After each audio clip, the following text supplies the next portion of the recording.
Sir వచ్చే AP ఎలక్షన్స్‌లో రాయలసీమలో పరిస్థితి ఏ విధంగా ఉంది? ఎవరెవరు గెలిచే అవకాశాలున్నాయని చెప్పేసి రవిప్రకాష్ గారు ఒక వీడియో చేశారు సార్. డీటెయిల్‌గా ఎక్స్‌ప్లెయిన్ చేశారు ఆయన. అంటే ఆయన ఏ అంశాలను బేస్ చేసుకొని ఎవరెవరు గెలుస్తారని చెప్తున్నారు సార్? రవిప్రకాష్ తెలంగాణది ముందు చెప్పారు. తెలంగాణలో 17 సీట్లలో 8 కాంగ్రెస్, 8 బీజేపీ, ఒక ఎంఐఎం, బీఆర్ఎస్కి 0 అని చెప్పారు. ఓకే. అది అందరూ కూడా షాక్ అయ్యారు. బీఆర్ఎస్కి 0 అనేది ఎవరు కూడా అనుకోవట్లేదు. బట్ బీఆర్ఎస్కి 0 అన్నారు. మరి ఆయన మేము సర్వే చేసి మా ఆర్టీవీ తరపున చేశామని చెప్తున్నారు. సో దాని తర్వాత ఆయన ఆంధ్రప్రదేశ్ విషయానికి వచ్చారు. ఆంధ్రప్రదేశ్లో డీటెయిల్గా చెప్పాలి కాబట్టి ఓన్లీ ఒక ప్రాంతాన్ని మాత్రం, రాయలసీమ రీజన్ మాత్రం ఆయన తీసుకున్నారు. సో రాయలసీమ రీజన్లో వాళ్ళ సర్వేలు చేశారు. సో అందులో ఎవరెవరికి మైనస్లు ఉన్నాయి, ఎవరెవరికి ఏ ప్లస్లు ఉన్నాయి, అవన్నీ కూడా ఆయన చెప్పుకుంటూ వచ్చారు. సో అవన్నీ ఉన్నాయి కాబట్టి మళ్ళీ నేను దాన్ని అంతా రిపీట్ చేయను. ఓవరాల్గా ఆయన ఏం చెప్పారనేది మనం చూద్దాం. ఓకే. సో మామూలుగా అయితే 52 సీట్స్ ఉన్నాయి, అసెంబ్లీ సీట్స్ మొత్తం రాయలసీమ 4 ఉమ్మడి జిల్లాల్లో. సో 52లో గతంలో 2019లో 49 సీట్లు వైసీపీకి వచ్చింది. 3 మాత్రమే తెలుగుదేశానికి వచ్చింది. 3 వచ్చి చిత్తూరులో కుప్పం, తర్వాత ఉరవకొండ కేశవ్, తర్వాత హిందూపురం మన బాలకృష్ణ, ఈ 3 చోట్ల మాత్రం వచ్చింది. అంటే ఒక రకంగా కంప్లీట్ స్వీప్ అనొచ్చు వైసీపీ. సో అప్పుడు షాక్ అయ్యారు, రాయలసీమలో ఎంత స్వీప్ చేయగలిగాడు జగన్ అని. సో దాని తర్వాత రాయలసీమలో మళ్ళీ పునరుద్ధరించడానికి చంద్రబాబు అనేక చర్యలు తీసుకున్నాడు. సో ఇప్పుడు దాని ఫలితం ఎలా ఉంటుంది అనేది వీళ్ళు విశ్లేషించారు. సో ఈయన ఓన్లీ రాయలసీమ వరకు చెప్పాడు. రాయలసీమలో ఏం జరుగుతుంది అనేది మనం ఆయన ఏం చెప్పాడు ఆయన చూస్తే, ముందుగా కర్నూలు తీసుకున్నాడు. కర్నూలులో 14 ఉన్నాయి టోటల్గా. 14లో వైసీపీకి 10 వస్తాయని, టీడీపీకి 4 వస్తాయని ఆయన చెప్తున్నారు. గతం ఎన్నికల్లో టీడీపీకి 0 కర్నూలులో, స్వీప్ మొత్తం 14 కర్నూలులో వైసీపీ గెలిచింది. ఈసారి ఆయన చెప్పింది ఏంటంటే, ముందుగా టీడీపీ చూస్తే 4 ఏవి టీడీపీ కంటే ఆళ్ళగడ్డ మనకు తెలుసు, అఖిలప్రియ ఆమె వస్తుంది. కర్నూలు, బనగానపల్లి, ఎమ్మిగనూరు. కర్నూలు, బనగానపల్లి, ఎమ్మిగనూరు, ఆళ్ళగడ్డ, ఈ 4 తెలుగుదేశంకి వస్తాయని, మిగతా శ్రీశైలం, నందికొట్కూరు, నంద్యాల, పాణ్యం, డోన్, పత్తికొండ, కోడుమూరు, మంత్రాలయ, ఆదోని, ఆలూరు ఇవన్నీ వైసీపీ ఖాతాలోకి వెళ్తాయి.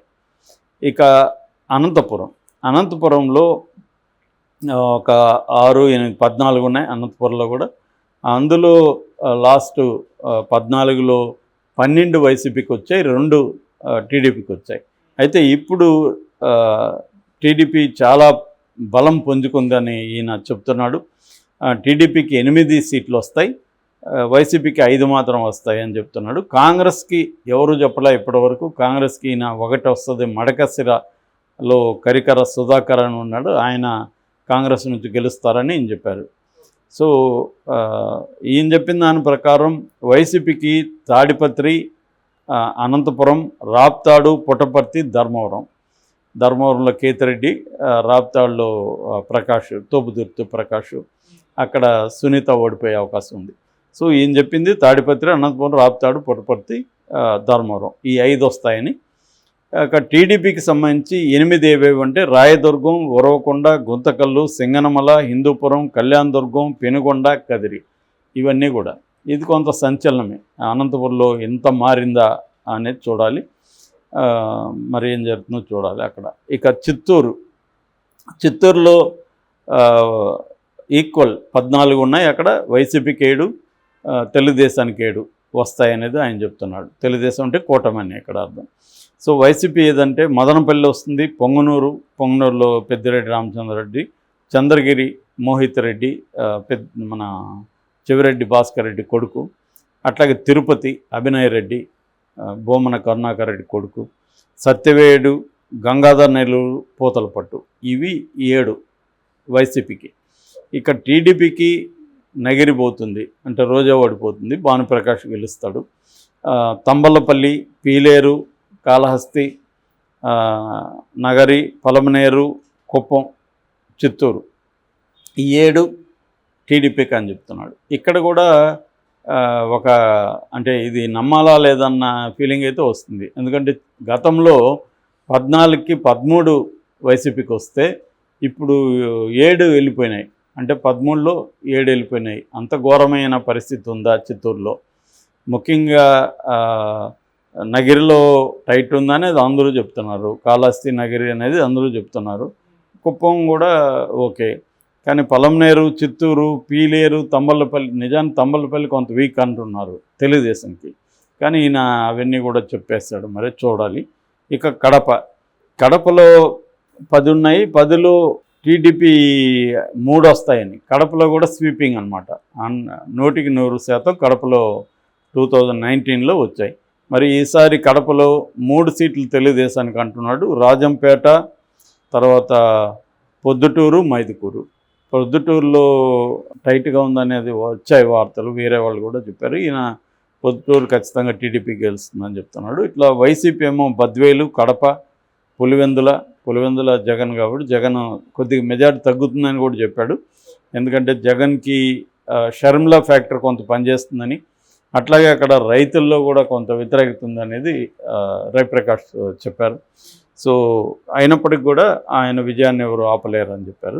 దానికి ప్రధాన కారణం ఆయన ముఖ్యమంత్రిగా ఉండడం, పులివెందులకి చాలా చేయడం, ఇవన్నీ కారణాలుగా చెప్పారు అనమాట. ఇక రైల్వే కోడూరు, రాయచోటి, కమలాపురం, జమ్మలమడుగు ఈ నియోజకవర్గాల్లో కూడా మన వైసీపీ వస్తుంది. ఓవరాల్గా 22 స్థానాల్లో తెలుగుదేశం వస్తుంది. రాయలసీమలో 29 స్థానాల్లో ఇది వస్తుందని చెప్తున్నాడు. సో ఏదేమైనా ఇది షాక్ అని చెప్పాలి. దీన్ని మనం అప్లై చేసుకుంటే మిగతా ఆయన చెప్పకపోయినా ఇంకా క్లియర్గా తెలుగుదేశం విన్ అవుతుందని చెప్పేయచ్చు. ఎందుకంటే రాయలసీమ అనేది వైసీపీకి గట్టు పట్టున్న ప్రాంతం. ఈ 3 ప్రాంతాలు అంటే ఇటు కోస్తా, తర్వాత ఉత్తర ఆంధ్ర, ఇటు కోస్తా, వీటిలో తీసుకున్నప్పుడు రాయలసీమలోనే 22 సాధించగలిగితే తెలుగుదేశం అంటే 3 నుంచి 22కి వెళ్ళిందంటే మిగతా చోట్ల కూడా అదే రేషియోలో పెరుగుతుంది కదా. కాబట్టి తెలుగుదేశం స్వీప్ అవుతుందని చెప్పేయచ్చు దీన్ని బట్టి. ఆ రకంగా చెప్తే నాకు తెలిసి రవిప్రకాష్ తెలుగుదేశం స్వీప్ చేస్తుందని, ఇటు కూటమి స్వీప్ చేస్తుందని చెప్పబోతున్నాడు ఈరోజు. ఓకే, ఈ రాయలసీమ దాన్ని పట్టుకొని మనం అప్లై చేస్తే మిగతా చోట్ల. సో మరి అది నిజంగా ఉందా అనేది తెలియదు. అదే టైంలో రవిప్రకాష్ చెప్తున్న టైంలోనే యూడిసి అనే ఒక సంస్థ చేసింది యూడిసి పోర్ట్ సర్వే. ఆ యూడిసి పోర్ట్ సర్వే ప్రకారం వైసీపీ 120 నుంచి 130 సీట్లు వస్తాయని, 50.4% ఓట్లు వస్తాయని, కూటమికి 45 నుంచి 50 వస్తాయని, 42.6% వస్తాయని చెప్తున్నారు. కాంగ్రెస్కి 2.8, అదర్స్కి 2.8 అది చెప్తుంది. ఎంపీలేమో 25కి 25 వైసీపీకి అని చెప్తుంది ఈ సర్వే. అంటే మన సర్వేలన్నీ కానీ పెట్టుకొని చూస్తే మాత్రం ఏది నమ్మాలా ఏది నమ్మకూడదని ఎవడు చెప్పలేని పరిస్థితి రాష్ట్రంలో. ప్రతి సర్వే, ఒక సర్వే వైసీపీ స్వీప్ అంటుంది, ఒక సర్వే తెలుగుదేశం స్వీప్ అంటుంది. అలాగే ఆర్టీవీ సర్వే కూడా తెలుగుదేశం స్వీప్ అంటుంది. మరి దాన్ని ఎంత నమ్మాలి ఏంటనేది డౌట్ఫుల్లే. ఎందుకంటే రాయలసీమ నిజానికి కంచుకోట వైసీపీకి.